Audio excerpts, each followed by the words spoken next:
তোকে দেওয়া হবে না, তো ঘর যা। গুড মর্নিং বন্ধুরা, তো আজকের আর একটা নতুন ব্লগে তোমাদের সকলকে জানাই স্বাগত। আজকের ব্লগটা একটু মজাদার হতে চলেছে, কারণ কি আজকে যাব আমি কলেজে। আমাদের কলেজে আজকে রবীন্দ্র জয়ন্তী পালন করা হচ্ছে, তো সেখানে আমি একটা ছোট্টখাটো বক্তব্য রাখবো। ভেবেছিলাম নাচই করব, কিন্তু শরীরটা ভালো না থাকার জন্য নাচ করতে পারছি না, শুধু বক্তব্য দেব।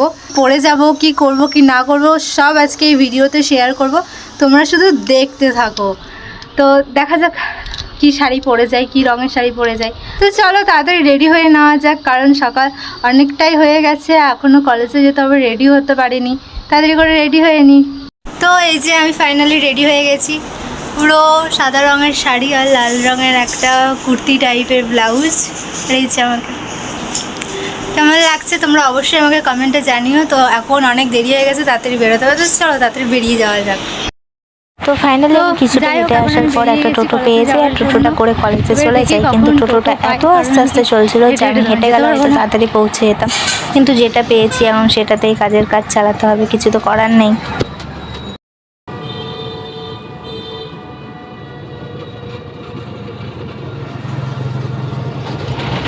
তো ফাইনালি আমি কলেজে পৌঁছে গেছি, এখন যাব সেমিনার রুমে, কারণ সব অনুষ্ঠান আমাদের সেমিনার রুমেই হয়।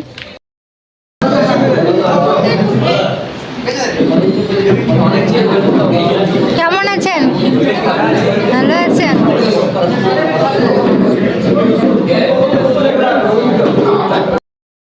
এই যে আমাদের রবীন্দ্রনাথ ঠাকুর।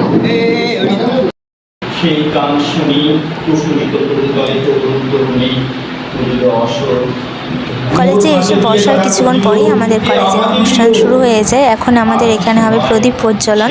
আমাদের প্রিন্সিপাল স্যার প্রদীপ প্রজ্বলন করার পরে আমাদের বাংলা বিভাগের মহাদেববাবু চলে এসেছেন প্রদীপ প্রজ্বলন করার জন্য। তারপরে প্রত্যেক স্যার ম্যাম আমাদেরকেও বলেছিল যে আমরাও যেন প্রদীপ প্রজ্বলন করার জন্য ওখানে অংশগ্রহণ করি। যাই হোক, তারপরে আমিও চলে গেলাম আমাদের কবিগুরুকে পুষ্পাঞ্জলি দেওয়ার জন্য। তারপরে আমাদের প্রিন্সিপাল স্যার একটি সুন্দর গান গাইলেন। চলো তাড়াতাড়ি আমাদের প্রিন্সিপাল স্যারের গানটা শুনে নেওয়া যাক।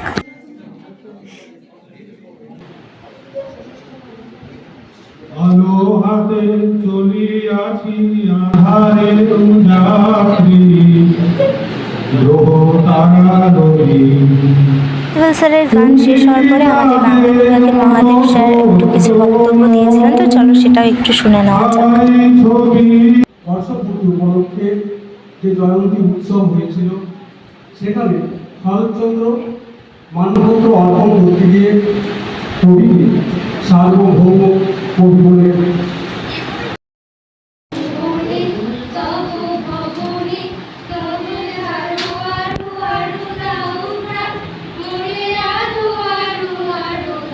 তো মহাদেব স্যারের বক্তব্যের পরে আমরা একটি সুন্দর মিষ্টি গান শুনে নিলাম, এবারে একটা সুন্দর নাচ দেখে নেব।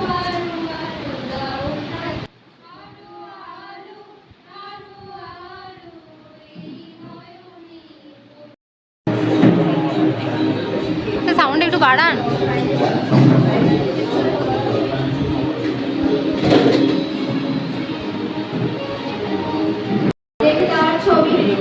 আমিও তার লেখা গীতাঞ্জলি বলে তুমিও তেমন ছবি যদি বোস করেন কুশলী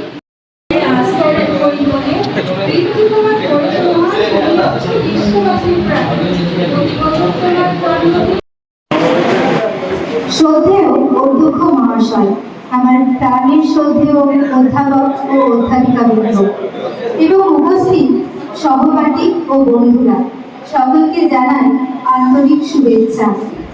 সবার প্রথমেই বলি, যদি আমার বক্তব্যে কোনো ভুল ত্রুটি হয়ে থাকে নিজ নিজ কন্যা সহ মনে করে আমার ভুলগুলি ক্ষমা করবেন। আজ আমরা এখানে সমবেত হয়েছি আমাদের প্রাণের কবি বিশ্বকবি রবীন্দ্রনাথ ঠাকুরকে স্মরণ করতে। ক্যালেন্ডারের পাতায় 25শে বৈশাখ তিনি চেয়েছিলেন আমরা যেন ছোটখাটো সংকীর্ণতা কাটিয়ে এক বিশাল হৃদয়ে মানুষ হয়ে উঠি। অমর পঙ্ক্তিটি আমাদের কাছে এক উন্নত সমাজের স্বপ্ন দেখায়। চিত্ত যেথা ভয় শূন্য, উচ্চ যেথা শীল, জ্ঞান যেথা মুগ্ধ, যেথা প্রাচীর। ছাত্রছাত্রী হিসেবে আমাদের কাছে রবীন্দ্র দর্শন কেবল পাঠ্য বইয়ের বিষয় নয়। পরিশেষে আমি বিশ্বকবির চরণে আমার অন্তরের গভীর শ্রদ্ধা ও প্রণাম নিবেদন করছি, আর এখানে আমার বক্তব্যটি শেষ করছি। ধন্যবাদ। প্রাণীর বাসনা প্রাণীর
দেনা পাওনার নিরুপমার আজও একই আছে ঘরে ঘরে। পণ যৌতুক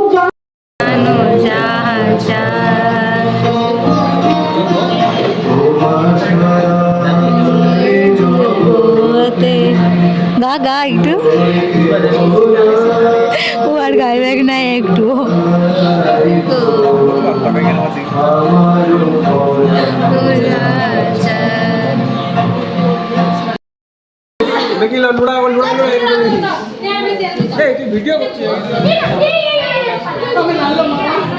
তো এই যে আমাদের দেখছেন, ইনি আমাদের সবাইকে টিফিন দিচ্ছেন। আজকে সবাইকে টিফিন দেওয়া হচ্ছে। কেমন লাগছে টিফিন পেয়ে?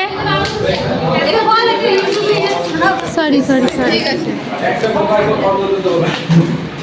তোকে দেওয়া হবে নাই? না, তো ঘর যা। হ্যাঁ, এই যে আমাদের ফটোগ্রাফার দাদা সবার ছবি তুলে দেয়। রাধে কেউ চাইলে এনার সাথে কন্ট্যাক্ট করবেন আমাদের। না ম্যাম আজকে খুব সুন্দর একটা আমাদের আবৃত্তি শুনিয়েছে।